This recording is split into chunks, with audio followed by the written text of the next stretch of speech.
like how, when did I know like I was gonna do this full time? That question, like, it's so that's an interesting. It's interesting just because you never really know. I just knew I just knew I was never gonna quit. That's the only thing I knew. Like from the beginning, like, and then I was just like, I'm just gonna keep getting better as fast as I can and see where it takes me, you know. But I knew I was never gonna quit. Um, from like that time that I got back into it, you know, Yeah. because doing it full time. It's so different for a lot of people, you know. It's like maybe you're doing it on the road a lot, or maybe your thing is like being on TV or acting, you know, so it's different. But I would say like 4 years in, I started working clubs. Oh man, say I st- Orolfo at the door. no, no, no, no, no, No, no, no. I'm just fucking. Make sure you Yeah, put Orolfo on the receipt when you pop the yeah, bottles. that's so funny. Yeah, I started promoting. It was no. I started working comedy clubs around like 4 or 5 years in, and then Nice. that's when I was like, okay, now I'm starting to make money. This is cool, and yeah, yeah, and then that's pretty much when I was like, okay, maybe this is viable. I can do By this as by like a thing. when you were working in the comedy clubs, did you get like any inspiration? Like what comedians like in your from your past, that you looked up to? Oh, of course. Yeah. When I started working clubs, my home club is like the Punchline in San Francisco. And the cool thing about Punchline was like on Sundays, that's like the locals showcase. That's where like all the best people of San Francisco go up.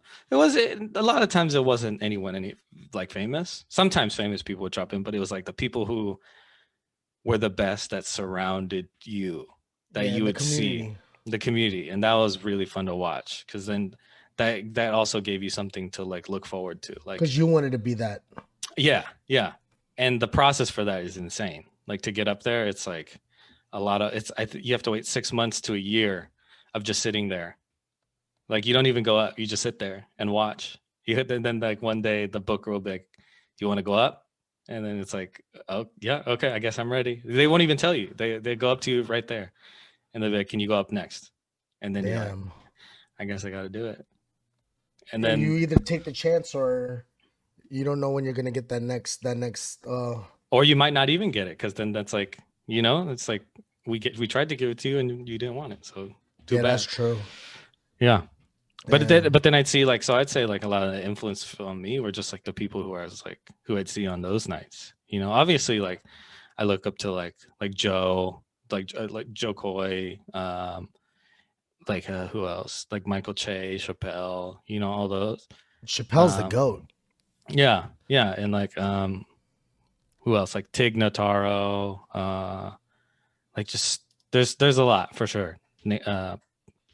But I think that people that I was like I want to reach whatever was just people that I would see on Sundays because it seemed Mm. obtainable, at the time. You just always like when you take like if you look at it your career in like steps, you know what I mean? It's like you're just looking at I was just looking at the next step, and that was like And you what and got me. you That's what gets me yeah. hype every time. You know what I mean? So it's like when I Is was that is open that is micing, that drive where you feel like at the same time it's great, but then you're like looking back and you're like, man, I could do the same thing, yeah, you yeah, know? yeah. But it was like so it's like for me, it was like, okay, open mics. That's my thing. So my next motivation would be like shows, get booked on shows. So that would just focus on that. Then the next thing would be what's the next thing? Comedy clubs. And then after that, I was like, okay, what's the next thing? Uh TV do specials. yeah, cut colleges or whatever. And then yeah, and then eventually I did and then TV stuff. And then now it's like, how am I gonna do more TV stuff? How am I gonna go on tour? How am I gonna write like a TV show or something like that? That's where I'm at now. I'm just So now that we went to the midpoint of your comedy career, when let's get to the to the crazy exciting stuff. Like, how Hmm. did you get to James Corbin? Oh, okay. That one was interesting because it. So I had just around 2019, like the early 2019, I had just met like my manager, in up in San Francisco. And then he like, How did he discover you? I just did a show, just like at a comedy festival in SF, at SF Sketch Fest, and he saw